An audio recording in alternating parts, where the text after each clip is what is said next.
Hello everyone, good evening to all of you. जैसा कि doubt का जिसमें हमने पिछले लेक्चर में क्वेश्चन नंबर 16 तक किया था, यहाँ पे अब हम उसके आगे के क्वेश्चन जो कि 2012, 13 और 14 में आया हुआ है। देखें, क्वेश्चन बहुत ही आसान सा क्वेश्चन है कि किसी धातु का कार्यफलन 6 फलन हमको दिया हुआ है। फिर कह रहा है इस धातु पर 100 एंगस्ट्रॉम तरंगदैर्घ्य का विकिरण आपतित हो रहा है, उस ऊर्जा की गणना करनी है। ठीक है, तो यहाँ से हल में लिखेंगे कार्यफलन कितना है। कार्यफलन W बराबर 6.6 इलेक्ट्रॉन वोल्ट है। आप चाहें तो इसको जूल में बदल लें। 6.6 एक इलेक्ट्रॉन वोल्ट में 1.6 गुणे 10 के पावर -19 जूल होता है। तरंगदैर्घ्य है विकिरण का, तरंगदैर्घ्य विकिरण का दैर्घ्य लैम्डा बराबर ये कितना है आपका 100 एंगस्ट्रॉम, तो 1 एंगस्ट्रॉम -10 मीटर मीन्स 10 के पावर -10 ये है और 2 पावर ये आ जाएगा 10 के पावर तो 10 मीटर, तो ये लैम्डा है। तो हमें पता है कि जो ऊर्जा होती है, ऊर्जा ई कार्यफलन और गतिज ऊर्जा काइनेटिक एनर्जी के जोड़ के बराबर होता है। तो जो ऊर्जा है तो गतिज ऊर्जा क्या हो जाएगी अधिकतम। तो जो हमारी गतिज ऊर्जा जो ई हो जाएगा, ई का मान होता है 80 बाई लेमडा। कितना दिया है 6.6 into 1.6 10 to the power kinetic energy. ठीक है, तो H का मान हम सभी को पता होता है कि H का मान है हमारे पास 6.34 और C का मान 3 गुणे 10 के पावर 8 और लेमडा का मान 10 के पावर -8। जब इसको इस टर्म को साइड करेंगे तो ये माइनस हो जाएगा 6.6 इंटू 1.6 10, ये किसके बराबर आएगा काइनेटिक एनर्जी के बराबर। जब इसको हम सॉल्व करेंगे तो जूल में कुछ आएगा, उसको अगर आप 1 देंगे तो आपका इलेक्ट्रॉन वोल्ट में आंसर आ जाएगा। तो आप चाहें तो इसको सॉल्व कर लें, 10 के पावर -8 है ऊपर जाएगा, ये आपका हो जाएगा क्या नाम है 10 के पावर 16। इसे आप सॉल्व करें, सॉल्व करेंगे तो जो आपका आंसर आएगा काइनेटिक एनर्जी का जो कुछ भी आएगा, मान लीजिए कुछ आ रहा है, मान लेते हैं कि तो सॉल्व करेंगे कुछ ना कुछ आंसर आएगा। मान लीजिए x आ रहा है, ऐसे कुछ आ रहा है x, तो इस x को आप इस x 19 से भाग दे देंगे तो ये आंसर इलेक्ट्रॉन जो आएगा वो इलेक्ट्रॉन वोल्ट में आ जाएगा। जो ये आंसर आएगा ये जूल में आएगा। जब भाग दे देंगे 1.6 10 के पावर -19 से तो इलेक्ट्रॉन वोल्ट में आएगा, और इलेक्ट्रॉन वोल्ट में हमारे पास इसका आंसर है, वो आंसर है 117.15 इलेक्ट्रॉन वोल्ट, इतना आएगा। जब 60 ऊपर जाएगा, सॉल्व करेंगे कॉमन वगैरह लेकर, तो इसका जो आंसर आएगा जूल में आएगा। फिर उस आंसर को 1 तो जो आएगा वो इलेक्ट्रॉन वोल्ट में आएगा। तो आप चाहें तो जूल में ही आंसर लिख दें, कोई दिक्कत नहीं है। तो देख लें यहाँ तक।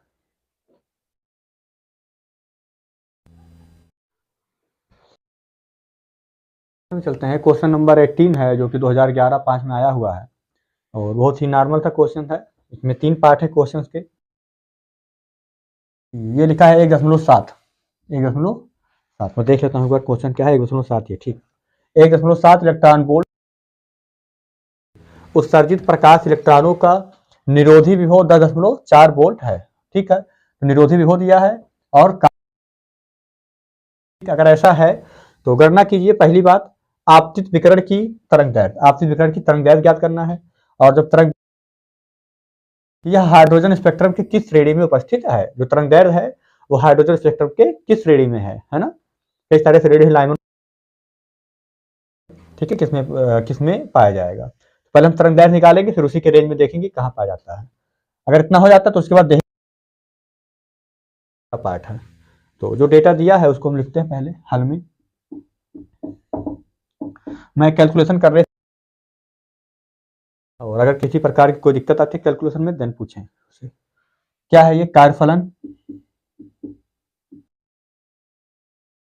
W का मान कितना है 1.7 इलेक्ट्रॉन वोल्ट, ठीक है 1.7 इलेक्ट्रॉन वोल्ट।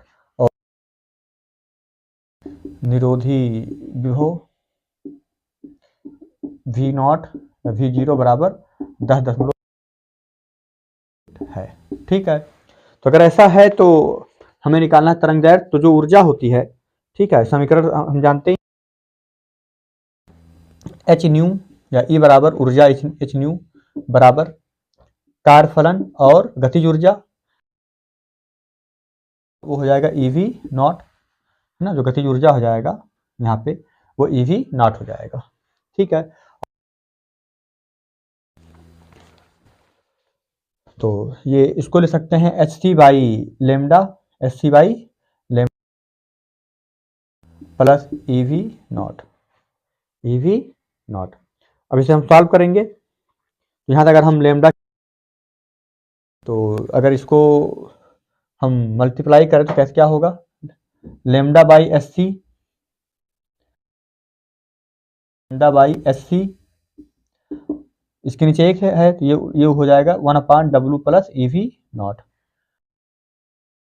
पास H C upon W plus EV naught, ठीक है। अब वैल्यू पुट कर देंगे हमारे पास, ठीक है। ये इलेक्ट्रॉन वोल्ट में है और चूंकि H और C हम बराबर 6.6 10 के पावर माइनस 34 होता है, और C का मान हम सभी जानते हैं 3 × 10 के पावर 8। W का मान अगर हम लिखेंगे यहाँ पे W का मान, तो ये चूंकि ईवी है ये हो जाएगा आपका 1.7 गुणे 1.6 गुणे 10 के पावर माइनस 19 हो जाएगा ना, ठीक है। तो यहाँ पे W का मान क्या लिखेंगे 1.6 गुणे 10 के power minus 19 plus EV naught, e का मान हो जाएगा 1.6 और वी नॉट की वैल्यू कितनी है, कहाँ गया 10.4, तो ये हो जाएगा 10.4। तो अगर हम इसको सॉल्व करें 6 × 18 का 8 बचा 1, 6 × 18 19, 19.8 और 10 के पावर माइनस पावर 8, यहाँ हो जाएगा आपका 1.6 10 के पावर माइनस 19 है कॉमन, प्लस 1.7 प्लस 1.6 10 के पावर ये 4 है, ये तो सही से लिखते हैं 10.4, तो यहाँ हो जाएगा 10.4।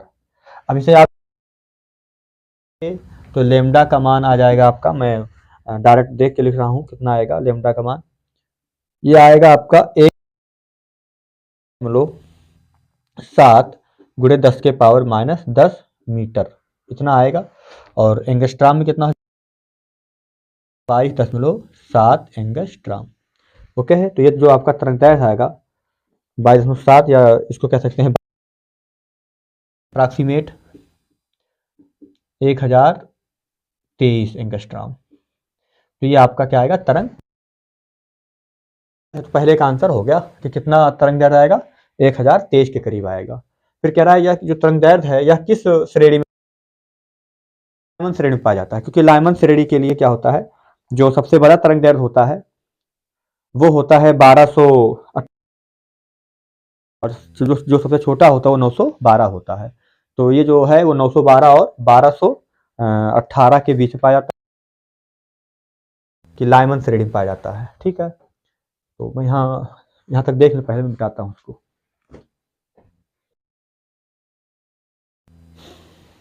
चलिए 1023, मैं कहना ये चाह रहा हूँ सेकंड का आंसर जो हो जाएगा, सेकंड का आंसर कि लाइमन श्रेणी, श्रेणी किसमें पाया जाएगा? लाइमन श्रेणी में पाया जाएगा। क्यों? क्योंकि लाइमन श्रेणी का जो न्यूनतम तरंग दैर्ध्य होता है और जो मैक्सिमम होता है वो होता है 1218 एंगस्ट्रॉम, है ना। इन्हीं दोनों के बीच में ये पाया जा रहा है 1000 के अंतर्गत आएगा। ठीक है, तो ये सेकंड का आंसर हो जाएगा लाइमन श्रेणी।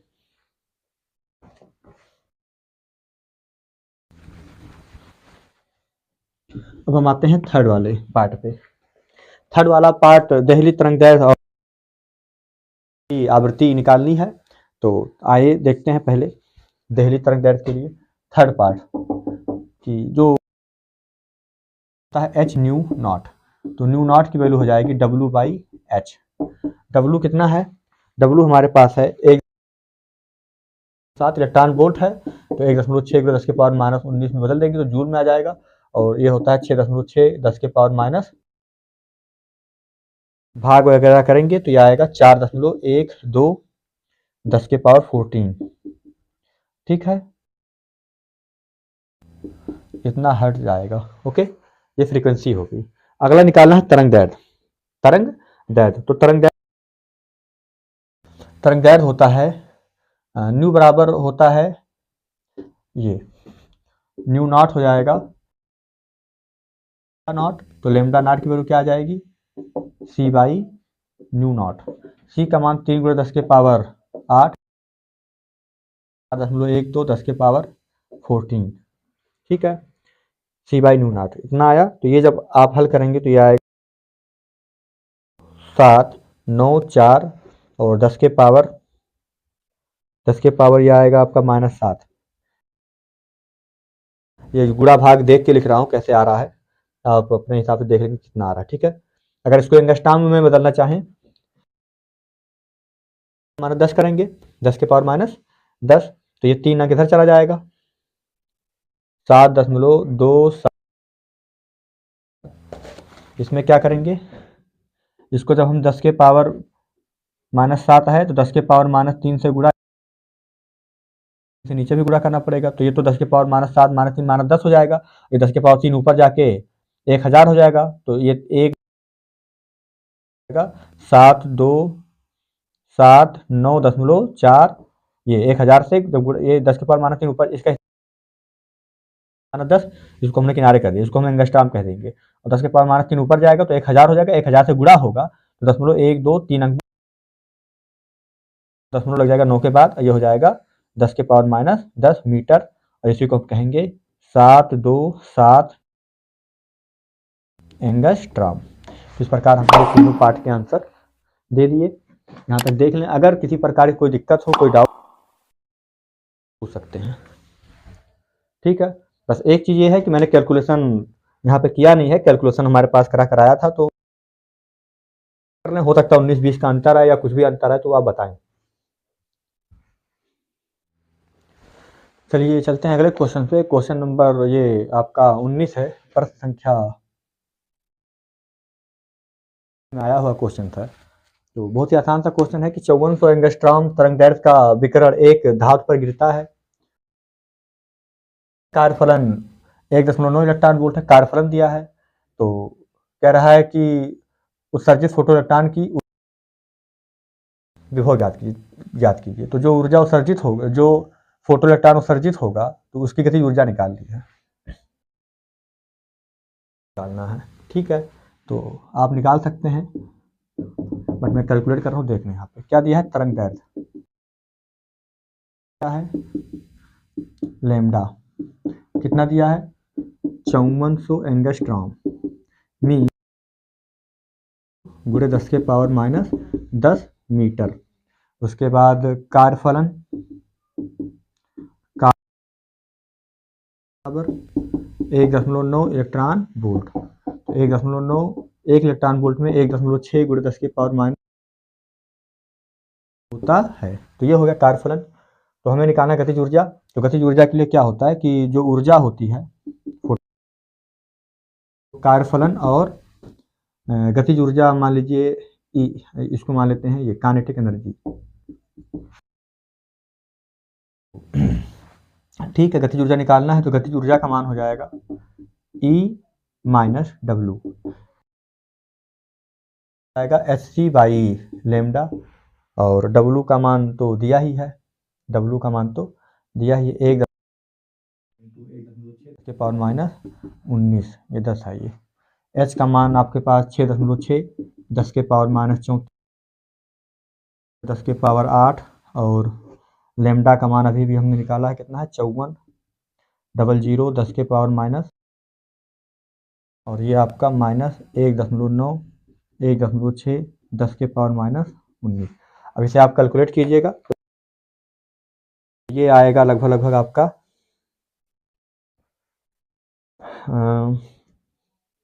0.63 और 10 के पावर माइनस 19 जूल आएगा इतना। तो यहाँ तक का देख लें आप, यहाँ तक देख लें। अब हम इसे इलेक्ट्रॉन चलेंगे तो 1.6 × 10 के पावर माइनस 19 से भाग दे देंगे। मैं ऊपर मिटा रहा हूँ।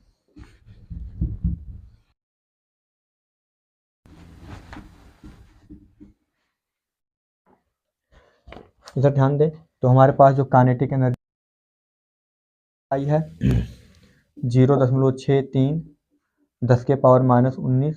अब इसमें हम 1.6 × 10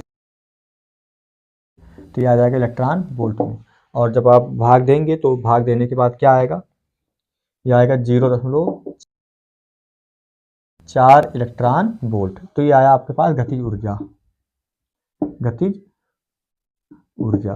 और होता है ईवी नॉट, वी नॉट क्या है, निरोधी विभव है। तो यहाँ से वी नॉट की वैल्यू क्या आ जाएगी,